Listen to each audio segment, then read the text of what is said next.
আসসালামু আলাইকুম প্রিয় বন্ধুরা, আমাদের সাথে নতুন এক অতিথি জান্নাতুল ফেরদাউস অর্থাৎ জান্নাত। তো জান্নাত ইসলাম, তো ওর আম্মু ডেঙ্গু রোগে আক্রান্ত। তো এই মুহূর্তে ওর আম্মু হসপিটালে আছে, তাই আমরা আমাদের কাছে ওকে নিয়ে আসলাম। অর্থাৎ আমার যে ছেলে আছে রাইয়ান রাফসান, ওদের সাথে ও থাকবে আপাতত, কারণ হসপিটালে থাকাটা ওর জন্য নিরাপদ না। এখন হলো একটা পাকা বুড়ি, ও কথা বলে, পাকা পাকা কথা বলে। তো খুবই আদরের, এবং ওর সাথে যে কথা না বলছে সে কখনো বুঝবে না ওর ভাষা। অর্থাৎ খুবই মিষ্টি মেয়ে। আমরা এই মুহূর্তে গৌরনদী থেকে আমাদের বাসা রওনা দিলাম। তো জান্নাত বলতে আছে আমি ফুপির কাছে যাব।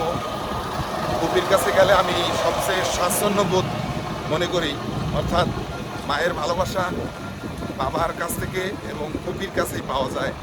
তো এতটুকু একটা মেয়ে, তো সেই মায়ের যে একটা ভালোবাসা সেইটা এই মুহূর্তে সে অনুভব করে। অর্থাৎ মা অসুস্থ, পাশাপাশি সে এই মুহূর্তে সে ফুপির কাছে আশ্রয়।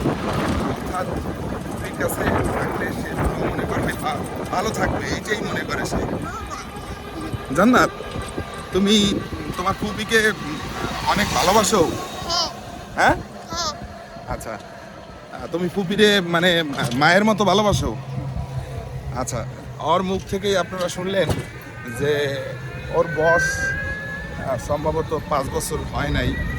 তো ও ভালো মন্দ একটা গাইডলাইন অর্থাৎ বুদ্ধি জ্ঞান মোটামুটি আল্লাহ তাআলা ওর ভিতরে দিয়েছে। তো ওর মা অসুস্থর কারণেই ও এখন আমাদের বাসায় একা একা যাচ্ছে, অর্থাৎ আমার সাথে। কতদিন থাকা লাগবে আল্লাহ ভালো জানে। ওর মা সুস্থ হোক পরিপূর্ণ, তারপর আবার ওর মায়ের কাছে আবার ফেরত দেওয়া হবে ওকে। আপাতত আমাদের ফ্যামিলিতেই ও থাকবে, অর্থাৎ রাইয়ান রাফসানের কাছে ও একসাথে থাকবে। তো আশা করি ভালো থাকবেন সবাই। আসসালামু আলাইকুম।